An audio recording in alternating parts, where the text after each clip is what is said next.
गलती मेरी भी नहीं थी। कोई भी मेरी जगह होता यही करता। मेरे पसीने छूटे जा रहे थे सिर्फ यही सोच सोच कर कि मेरी जेठानी बिना मेरे जेठ के प्रेग्नेंट कैसे हो गई। एक दिन मैंने उनको छुप कर रात में देखा तो मैं सन्न रह गई, क्योंकि मैंने जो देखा वो मेरे समझ से बाहर था। मेरी जेठानी अपने कमरे में किसी से बात कर रही थी। उसके बाद तो उन्होंने हद ही पार कर दी। मेरी पढ़ाई पूरी हो चुकी थी। घर में मेरी शादी की चर्चा शुरू हो चुकी थी। मेरे पापा किसी रिश्तेदार से बात कर रहे थे कि हमारी बेटी शिवानी के लिए कोई अच्छे लड़के की तलाश कर रहे हैं। मेरी शादी की बातें मेरे दिल को बिल्कुल अच्छी नहीं लग रही थी। ऐसा लग रहा था जैसे कि ये लोग मेरे रिश्ते की बात ना करें तो शायद मुझे सुकून मिल जाए, क्योंकि मैं किसी और से प्यार करती थी। मैं जब 12th कक्षा में थी तभी राहुल को दिल दे बैठी थी। राहुल भी मुझसे बेहद प्यार करता था। कॉलेज भी पूरा हो चुका है, लेकिन आज भी हम दोनों एक दूसरे के साथ हैं। राहुल पढ़ाई लिखाई में बहुत अव्वल है और अच्छे घर का है, लेकिन फिर भी मैं अपने घर पर राहुल के बारे में बात नहीं कर पा रही थी, क्योंकि मेरे पापा का स्वभाव बहुत गुस्से वाला था और वो इस प्यार व्यार के चक्कर में तो बिल्कुल खिलाफ थे। मैं आखिर किससे बात करती, क्योंकि घर में माँ पापा और बड़े भाई के सिवा कोई नहीं था। मेरे बड़े भाई के भी एक गर्लफ्रेंड थी, लेकिन उसे ये मंजूर नहीं था कि उनके घर की लड़कियां लव मैरिज करें। घर में रिश्ते की बात सुनकर मैंने राहुल को बताना ज़रूरी समझा। दूसरे दिन मैंने राहुल से मिलने का प्लान बनाया। राहुल से मिलने के बाद मैंने राहुल को सब कुछ बताया कि घर में मेरे रिश्ते की बात चल चुकी है। ये सुनकर राहुल तिलमिला उठा और घबरा सा गया, क्योंकि वो मुझसे बहुत प्यार करता था और मैं किसी और की हो जाऊं, ये उसे कतई मंजूर नहीं था। राहुल ने मुझे भागकर शादी करने को कहा, लेकिन ये बात मैं उसकी नहीं मान पाई, क्योंकि भले ही मैं राहुल से शादी करना चाहती थी, लेकिन अपने माँ पापा से भी बहुत प्यार करती थी। मैं भागकर उनकी इज्जत पर दाग नहीं लगाना चाहती थी। खैर, जैसे तैसे मैं राहुल से बात करके घर पर आई। आते ही माँ ने कहा कि देखो बेटी, शिवानी कल तुम्हें लड़के वाले देखने आ रहे हैं।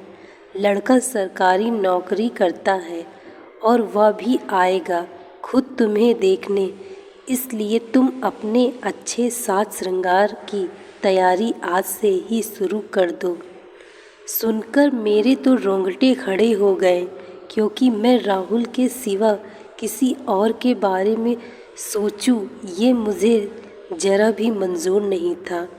मैंने तुरंत राहुल को फ़ोन लगाया और सब बताया। राहुल ने कहा कि तुम कैसे भी करके कल जो देखने आ रहे हैं उनसे ये कहलवा देना कि तुम उन्हें पसंद नहीं हो, उसके बाद मैं अपने आप देख लूँगा। मैंने कई तरीके सोचे कि ऐसा क्या करूं कि उन लोगों को मैं पसंद ना आऊं।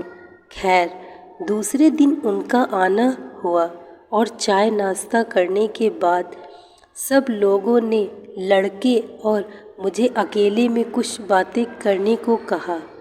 हम लोग छत पर चले गए। कुछ देर पढ़ाई लिखाई की बातें करने के बाद मैंने हिम्मत करके उससे कहा कि मैं किसी और से प्यार करती हूँ। ये सुनकर उन्होंने आश्चर्य से मेरी ओर देखा और कहा कि तो आप किसी और से प्यार करती हैं, तो हम लोगों को यहाँ क्यों बुलवाया? क्या आपने अपने घर वालों को इसके बारे में बताया नहीं? मैंने कहा, मेरे पापा को ये सब मंजूर नहीं है, इसलिए मैं उन्हें कुछ भी न बता सकी। लेकिन अगर आप मना कर दें तो शायद मेरी बहुत हेल्प हो जाएगी। वह लड़का अच्छे विचार वाला था, इसलिए मेरी बात को समझ गया। उसने नीचे जाकर कहा कि मुझे लड़की पसंद नहीं है, क्योंकि इसके और मेरे विचार, रहन सहन का तरीका बहुत अलग है। ये सुनकर सब लोगों को बहुत धक्का सा लगा। फिर वो लोग चले गए, पर मेरे पापा बहुत गुस्से में आ चुके थे। खैर, कुछ दिन यूं ही निकले। तभी एक दिन हमारे घर पर हमारे गांव के अंकल आए, जो रिश्ते करवाने का काम करते हैं। उन्हें देखते मेरा दिल घबराने लगा कि कहीं ये कोई रिश्ता लेकर तो नहीं आए हैं। आखिर वही हुआ, वो मेरे लिए रिश्ता लेकर आए थे। पापा से बातें की और कहा कि अच्छा लड़का है, पढ़ाई में अच्छा है, जॉब लग जाएगा और परिवार भी अच्छा है। कल हम लोग उन्हें देखने चलेंगे। पापा भी सहमत हो गए। दूसरे दिन सब लोग लड़का देखने निकल गए। तभी राहुल का कॉल आया मेरे पास। वो बड़ा खुश लग रहा था। कहने लगा कि देखा मेरा कमाल। मैं कुछ समझी नहीं।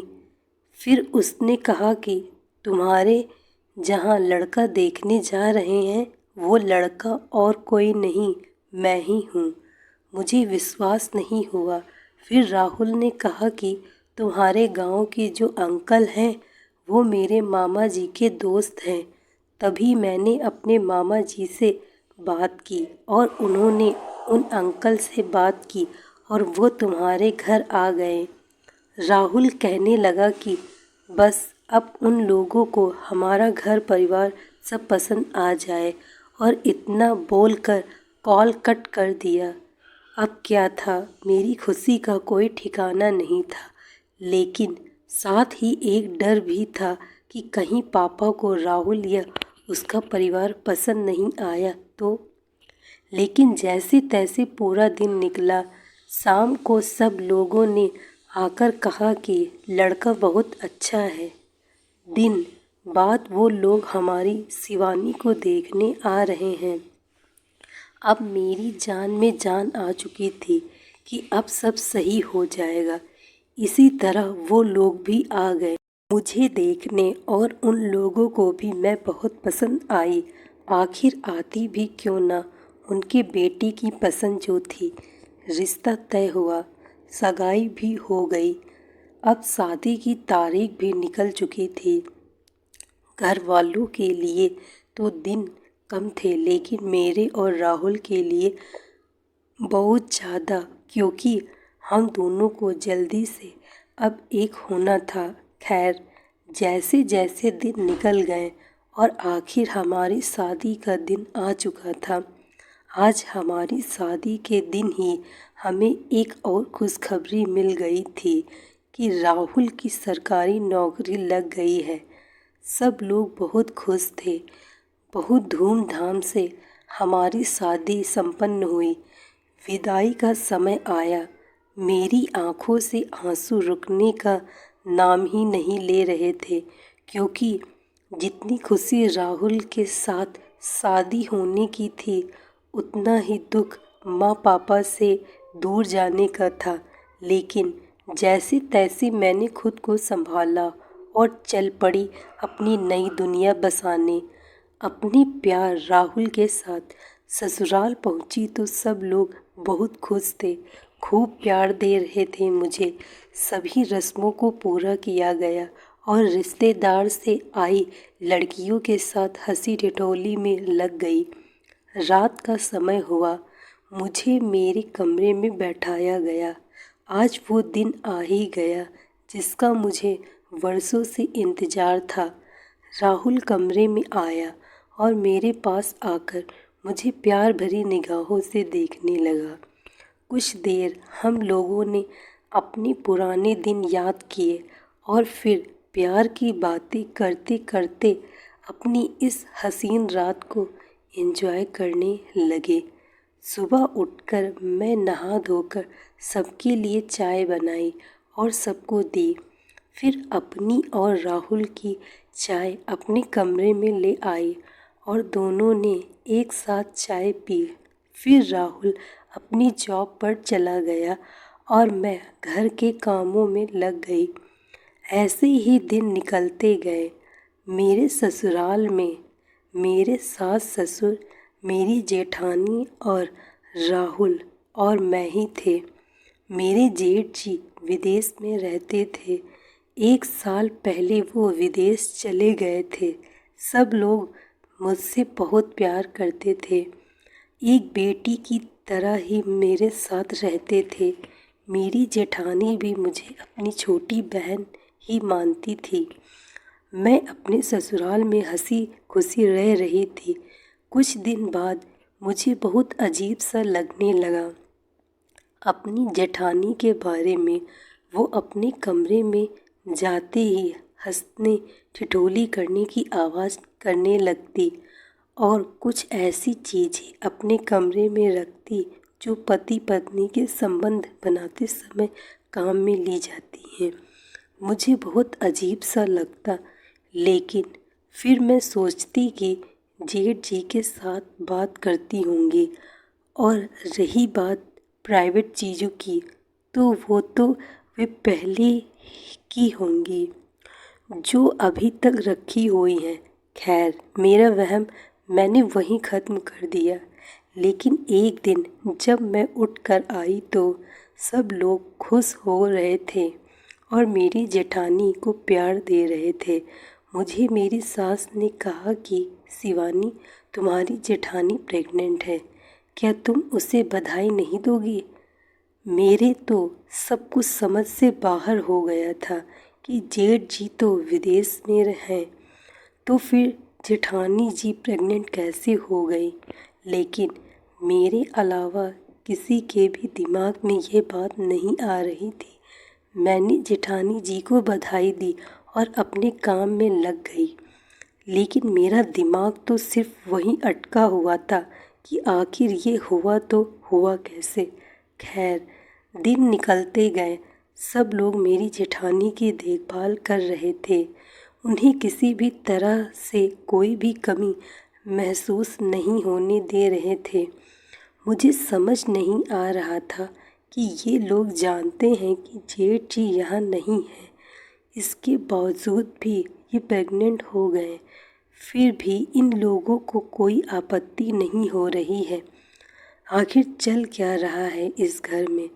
मैंने राहुल से भी पूछने की कोशिश की, लेकिन उसने भी किसी बहाने से बात को टाल दिया। अब मैंने अपनी जेठानी पर नज़र रखनी शुरू कर दी। एक दिन मैंने उनका पीछा किया और उनके रूम के बाहर की खिड़की से झांक कर सब देखना चाहा, तो मैंने देखा कि मेरी जेठानी अपने कमरे में अपने कपड़े लेकर अपने बाथरूम में चली गई। उनके हाथ में वो सब सामान था जो एक पति पत्नी संबंध बनाते समय इस्तेमाल करते हैं। यह सब देख कर मैं तो मानो पागल सी हो गई।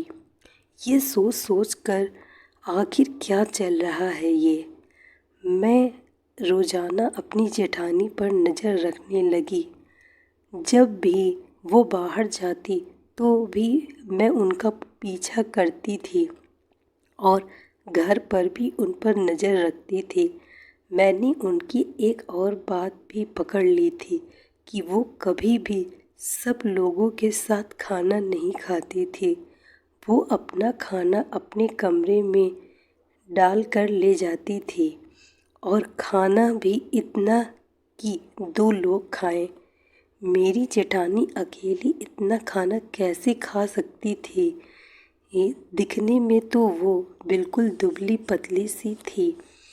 अब तो मेरे सिर पर एक भूत सा सवार था कि कैसे भी करके मुझे ये पता लगाना है कि आखिर क्या बात है ऐसी। एक दिन मैंने अपनी जेठानी से यूं ही बातों बातों में पूछ लिया कि जेठ जी कब आएंगे, तो उन्होंने कहा कि अभी 5 महीने बाद आएंगे। उनके जवाब में मुझे थोड़ी घबराहट सी लगी। मैंने फिर रात को अपनी जेठानी का पीछा करते हुए उनको देखने का प्रयास किया।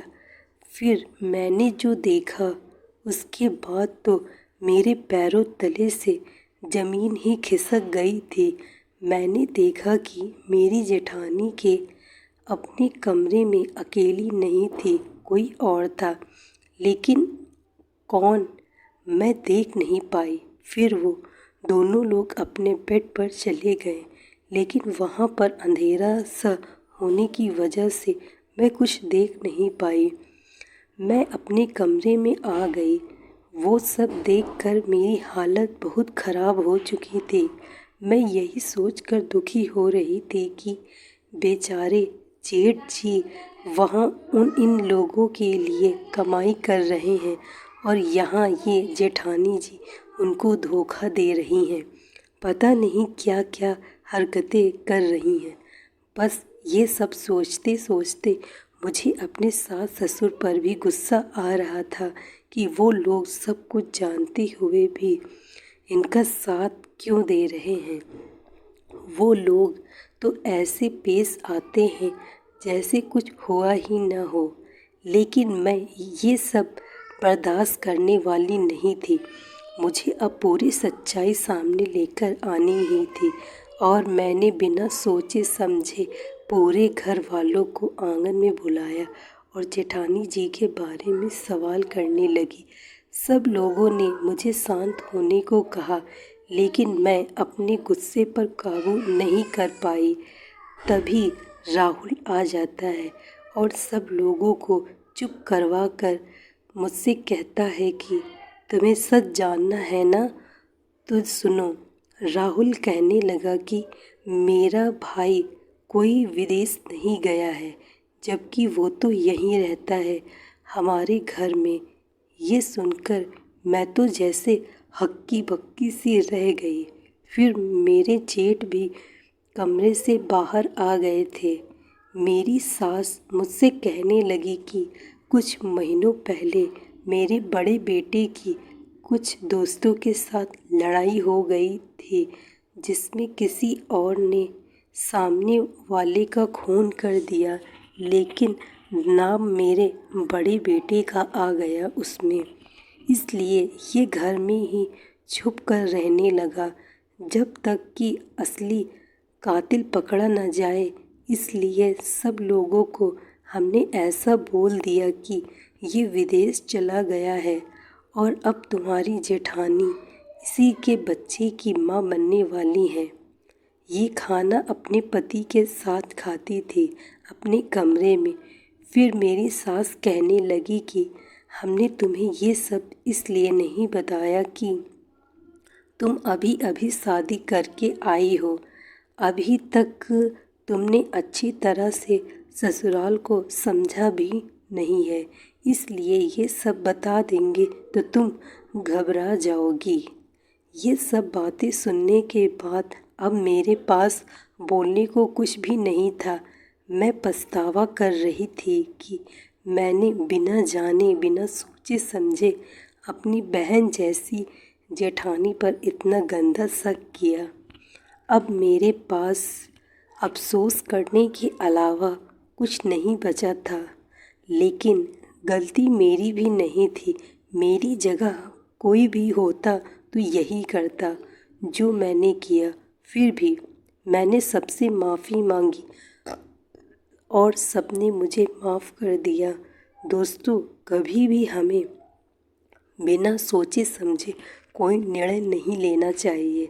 हमेशा हमें ठंडे दिल दिमाग से सोचना। हर कहानी के दो पहलू होते हैं, ज़रूरी नहीं जो सामने दिखे वो सही हो। दोस्तों, मैं आशा करती हूँ आपको यह कहानी अच्छी लगी होगी। यदि कहानी अच्छी लगे तो वीडियो को लाइक तथा चैनल को सब्सक्राइब अवश्य करें।